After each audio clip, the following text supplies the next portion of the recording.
नमस्कार दोस्तों, मेरा नाम है शशांक और आप देख रहे हैं पॉलिटिकल राउंड अप। इस शो में हम बात करते हैं सप्ताह में हुई बड़ी राजनीतिक खबरों के बारे में और उनसे जुड़ी जो लेटेस्ट अपडेट होती है वो हम आपको देते हैं। शो शुरू करते हैं, लेकिन उससे पहले अगर आप हमें फेसबुक पर देख रहे हैं तो इस वीडियो को लाइक करें। अगर आप हमें यूट्यूब पर देख रहे हैं तो इस चैनल को सब्सक्राइब करें और अगर आप निष्पक्ष पत्रकारिता का समर्थन करना चाहते हैं तो हमारे ऐप HW न्यूज शॉर्ट्स को डाउनलोड करें। इससे हमारी बहुत मदद होगी।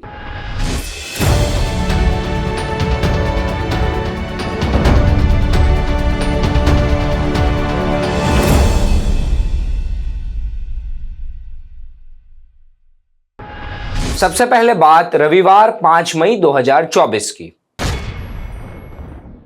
रविवार 5 मई 2024 को महाराष्ट्र विधानसभा में विपक्ष के नेता कांग्रेस के विजय वडेट्टीवार ने दावा किया कि राज्य के ATS के पूर्व प्रमुख IPS शहीद हेमंत करकरे को 2008 की मुंबई आतंकवादी हमले के दौरान पाकिस्तानी आतंकवादियों ने नहीं मारा था।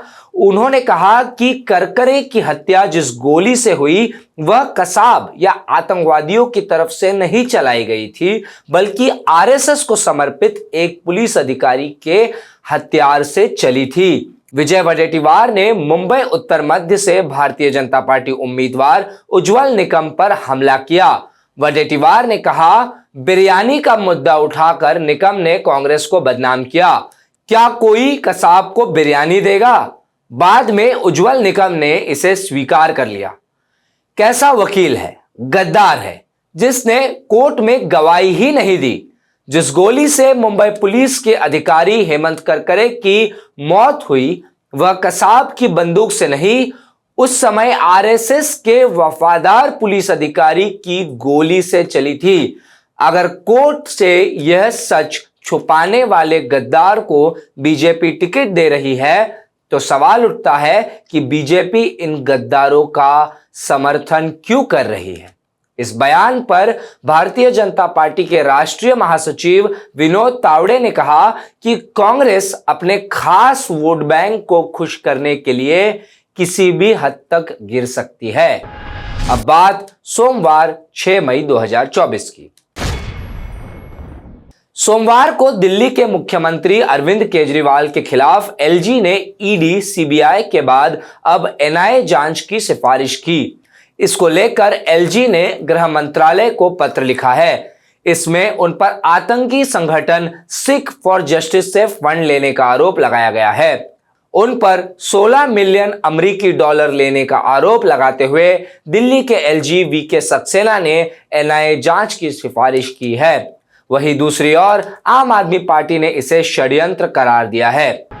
अब बात मंगलवार 7 मई 2024 की। मंगलवार को तीसरे चरण का मतदान समाप्त हुआ। पहले दो चरण की तरह ही तीसरे चरण में भी कम वोटर टर्नआउट देखने को मिला। करीबन 65% मतदान देखने को मिला।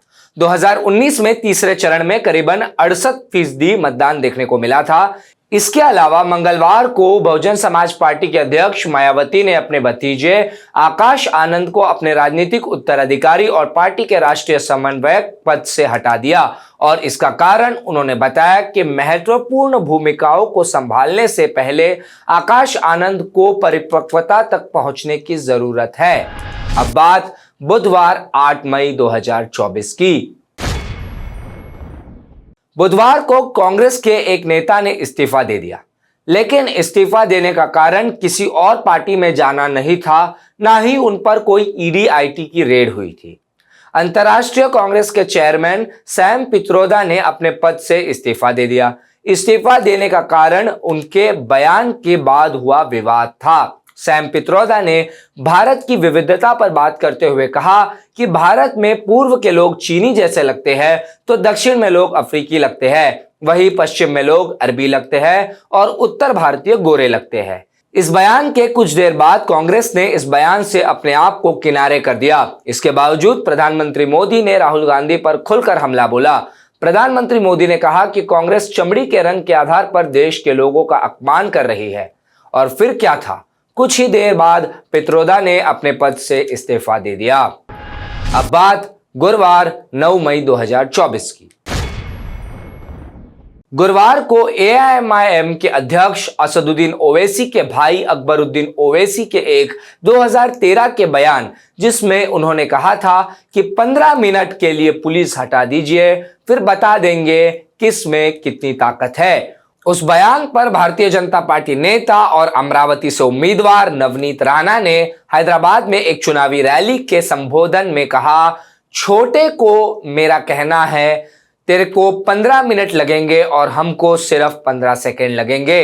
अगर 15 सेकंड के लिए पुलिस को हटाया तो छोटे को बड़े को ये पता नहीं लगेगा कि कहां को गया और कहां को आया। सिर्फ 15 सेकंड लगेंगे हमें। इस बयान पर असदुद्दीन ओवैसी ने पहले प्रतिक्रिया में मीडिया से संवाद करते हुए कहा, मोदी जी को मैं कह रहा हूं 15 सेकंड नहीं बल्कि 1 घंटा ले लीजिए, पुलिस हटाइए, हम भी देखना चाह रहे हैं आप में कितनी इंसानियत बची है। लेकिन सप्ताह में आगे चलते हुए ओवैसी ने एक सभा को संबोधित करते हुए कहा, अरे छोटे को रोक के रखा हूं, तुमको मालूम नहीं छोटा क्या है, बहुत मुश्किल से छोटे को रोक के रखा हूं, तुमको मालूम नहीं क्या है छोटा, बोल दूं कल से शुरू करो बैटिंग, अगर शुरू हो गया T20 तो फिर तुम्हारा भी फिर T20 कैसे होगा देखो। 15 सेकंड की बात करते हो, बोलो कहां पे आना है, अपने दिल्ली वाले पापा से पूछ के बताओ कहां पे आओ। अब बात करते हैं शुक्रवार 10 मई 2024 की। शुक्रवार को आम आदमी पार्टी के लिए राहत की खबर देखने को मिली। 50 दिन जेल में बिताने के बाद अरविंद केजरीवाल को सर्वोच्च अदालत ने 1 जून तक अंतरिम जमानत दे दी। आपको बता दें कि दिल्ली में सभी सीटों पर मतदान 25 मई को होना है। अंतरिम जमानत की कुछ शर्तें हैं, आपको बता देते हैं कि वो क्या शर्तें हैं। अरविंद केजरीवाल को 2 जून को सरेंडर करना होगा। केजरीवाल दिल्ली सचिवालय नहीं जाएंगे। केजरीवाल सरकारी फाइलों पर साइन नहीं कर सकते। केजरीवाल मौजूदा केस से जुड़ी गवाह से बातचीत या उन्हें प्रभावित करने का प्रयास नहीं करेंगे। जेल से बाहर आते ही उन्होंने जनता को संबोधित किया। उस संबोधन की एक झलक मैं आपको दिखाता हूं। हनुमान जी के चरणों में वंदना करना चाहता हूं। हनुमान जी के आशीर्वाद से, हनुमान जी के आशीर्वाद से आज मैं आप सब लोगों के बीच में हूं।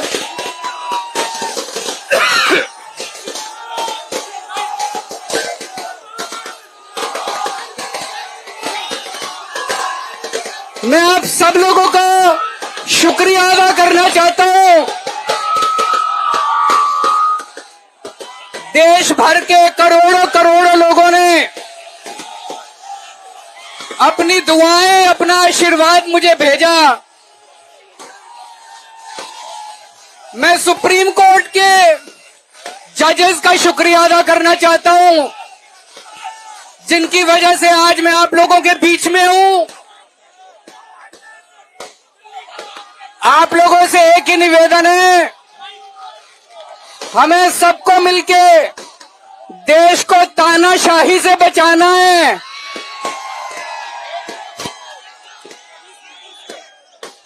मैं तन मन धन से लड़ रहा हूं, संघर्ष कर रहा हूं तानाशाही के खिलाफ, लेकिन 140 करोड़ लोगों को तानाशाही से लड़ना पड़ेगा। आज आपके बीच में आके बहुत अच्छा लग रहा है। कल सवेरे 11 बजे कनॉट प्लेस हनुमान मंदिर में मिलेंगे। हनुमान मंदिर के हनुमान जी के आशीर्वाद लेने जाएंगे, हनुमान जी के दर्शन करने जाएंगे। और कल 1 बजे पार्टी ऑफिस में प्रेस कॉन्फ्रेंस होगी। कल 11 बजे कनॉट प्लेस हनुमान मंदिर में सब लोग आना, ज्यादा से ज्यादा हनुमान जी के दर्शन करेंगे।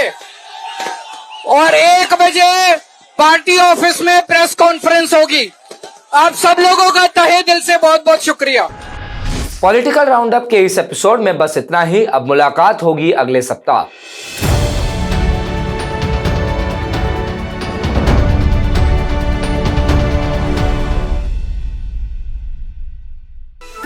Stay ahead with our cutting-edge news app. Instantly access the latest shorts in just 1 minute and breaking news in just 50 words. Download now for a smarter, faster news experience.